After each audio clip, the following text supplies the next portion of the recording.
నూనె గింజల పంటల్లో ప్రధానమైన పంట వేరుశనగ. ముఖ్యంగా ఈ పంటను యాసంగిలో రాయలసీమ, ఉత్తరాంధ్ర, తెలంగాణ జిల్లాల్లో అధికంగా సాగు చేస్తుంటారు. ప్రస్తుతం పంట వివిధ దశల్లో ఉంది. వేరుశనగలో ముఖ్యంగా పూత దశ, గింజ కట్టే దశలో ప్రత్యేక జాగ్రత్తలు తీసుకోవాలి. ఈ సమయంలో చీడపీడలు పంటకు ప్రధాన సమస్యగా మారతాయి. వీటి నివారణకు చేపట్టాల్సిన సమగ్ర సస్యరక్షణ తెలియజేస్తున్నారు కరీంనగర్ జిల్లా పొలాస్ వ్యవసాయ పరిశోధన స్థానం శాస్త్రవేత్త డాక్టర్ రేవతి.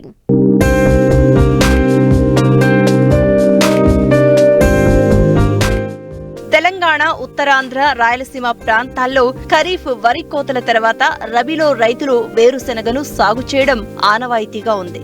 రబీలో వేరుశెనగను నీటి వసతి కింద సాగు చేస్తారు కనుక ఖరీఫ్ కంటే ఎక్కువ దిగుబడులు నమోదు చేస్తున్నారు. తేలిక నేలలు, ఎర్ర చెలకా నేలల్లో రైతులు వేరుశెనగ సాగుకు మొగ్గు చూపుతున్నారు. ఒక్క తెలంగాణలోనే 2 లక్షల హెక్టార్లలో వేరుశెనగ సాగవుతోంది. ప్రస్తుతం పూత, పిందె దశలో ఉంది. ఈ సమయంలో సమగ్ర ఎరువుల యాజమాన్యం, కలుపు యాజమాన్యం చేపడితే మంచి దిగుబడులను తీయవచ్చు. ఈ ఎరువుల యాజమాన్యంకు చూసుకున్నట్టయితే మనము ఈ భూసార ఆధారిత ఎరువుల్ని ఖచ్చితంగా పాటించవలసి ఉంటుంది వేరుశనగలో. అలాగే వేరుశనగ విత్తే సమయంలోనే మనం 100 కిలోల సింగిల్ సూపర్ ఫాస్ఫేట్, 33 కిలోల మ్యూరేట్ ఆఫ్ పొటాష్ను దమ్ము చేసే సమయం లోపల వేసుకోవాల్సి ఉంటుంది. 18 కిలోల యూరియాని ఆఖరు దుక్కులోనే, అంటే single super phosphate, muriate of పొటాష్తో పాటుగా యూరియాను కూడా వేసుకోవాల్సి ఉంటుంది. మిగతా 10 కిలోల యూరియాని మాత్రం విత్తినటువంటి ఒక 30 రోజులప్పుడు, అంటే తొలి పూత దశ సమయం లోపల మనం మళ్ళీ పైపాటుగా యూరియాని వేసుకోవాల్సి ఉంటుంది. విత్తిన తర్వాత కూడా దీంట్లో కలుపు మందులు ఉన్నవి. 25 నుండి 30 రోజులప్పుడు గడ్డి జాతి కలుపు మాత్రమే కనిపించినప్పుడు క్విజిలాఫ్ పి ఇథైల్ టర్గా సూపర్ అన్న కలుపు మందు 400 ml 200 లీటర్ల నీటిలో కలుపుకొని పిచికారీ చేసుకోవాలి. లేదంటే వెడల్పాటి మరియు గడ్డి జాతి మొక్కలు సమపాలలో ఉన్నప్పుడు ఇమిజితాఫైర్ 250 మిల్లీలీటర్లు 200 లీటర్ల నీటిలో కలుపుకొని పిచికారీ చేసుకోవాల్సి ఉంటుంది. ఈ విధంగా కలుపుని యాజమాన్యం చేసుకోవాల్సి ఉంటుంది. వేరుశెనగ విత్తిన 30 నుంచి 35 రోజులకు పూత సమయం వస్తుంది. ఈ సమయంలో సూక్ష్మధాతు లోపం ఏర్పడే అవకాశం ఉంటుంది. దీంతో పంట దిగుబడులు తగ్గుతాయి. రైతులు సమగ్ర యాజమాన్యం చేపడితే అధిక దిగుబడులను తీయవచ్చు. పూత దశ, కాయ ఏర్పడే దశ, గింజలో కాయ ఏర్పడే దశలు అన్నవి చాలా ముఖ్యమైన దశలు. ఈ ముఖ్యమైన దశల లోపల నీటి ఎద్దటికి గురి కాకుండా చూసుకోవాల్సి ఉంటుంది. అలాగే మనము సూక్ష్మధాతు లోపాలు ఈ వేరుశనగలో గమనించినట్టయితే జింక్ అన్నది బాగా కనిపిస్తుంది. ఈ జింక్ లోపం కనిపించినప్పుడు మొక్కలు అన్ని కూడా చిన్నవిగా ఉండి గుబురుగా ఉంటవి. అవి మొక్కలు గిడిసబారినట్టు కనిపిస్తవి. పసుపుపచ్చ రంగులోకి మారుతూ ఉన్నప్పుడు జింక్ సల్ఫేటు 200 గ్రాములు 200 లీటర్ల నీటిలో కలుపుకొని 2 సార్లు పిచికారీ చేసుకోవాలి వారం వ్యవధి లోపల.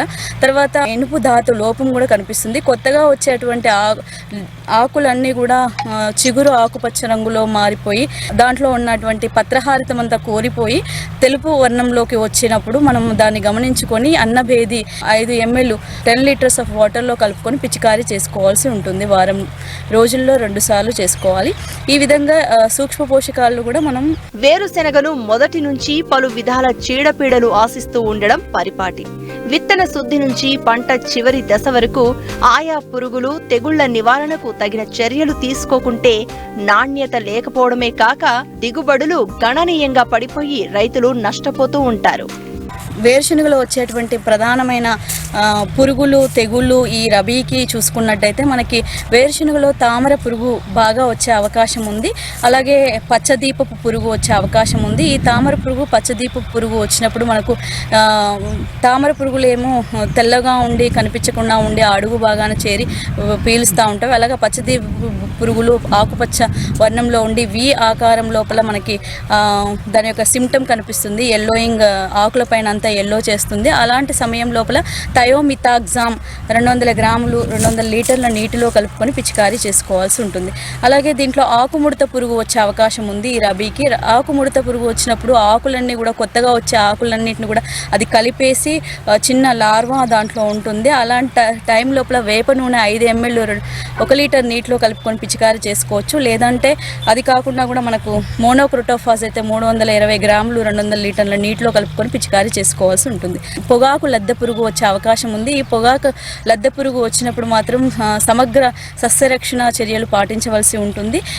దీనికోసం అయితే ఆ లార్వా ఇనిషియల్ స్టేజ్లో ఉన్నప్పుడు మనం 5 ml 1 లీటర్ నీటిలో కలుపుకొని వేప నూనెను పిచికారీ చేసుకోవాల్సి ఉంటుంది. కొంచెం లార్వా పెద్దగా ఉన్నప్పుడు కొరాజిన్ అనే మందు 60 ml 200 లీటర్ల నీటిలో కలుపుకొని పిచికారీ చేసుకోవాలి. అలాగే అది ఇంకా లార్వా పెద్ద దశలో ఉన్నట్టయితే విషపు ఎరను తయారు చేసుకోవాలి.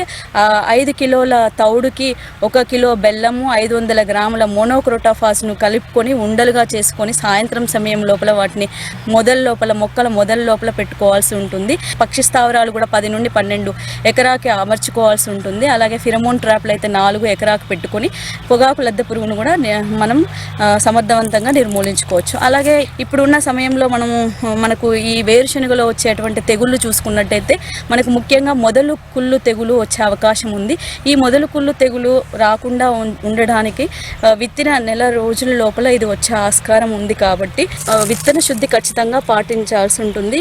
అది 1 గ్రాము ట్యూబికోనాజోల్ తోటి విత్తన శుద్ధి చేసుకోవాల్సి ఉంటుంది.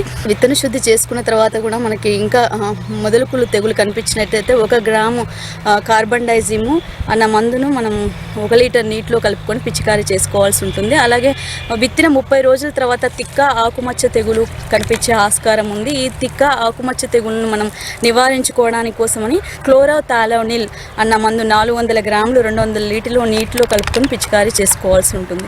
అలాగే మనకి విత్తిన తర్వాత కాండం కుళ్ళు తెగులు వచ్చే ఆస్కారం ఉంది. ఇక చిన్న మొక్కనే అది వేరు అంతా కూడా నల్లబారి నుజ్జుగా మారిపోతుంది. అలాంటి టైం లోపల మనం ఖచ్చితంగా విత్తన శుద్ధి చేసుకొని ఉంటే బాగుంటుంది. ఇది ట్యూబికోనజోల్.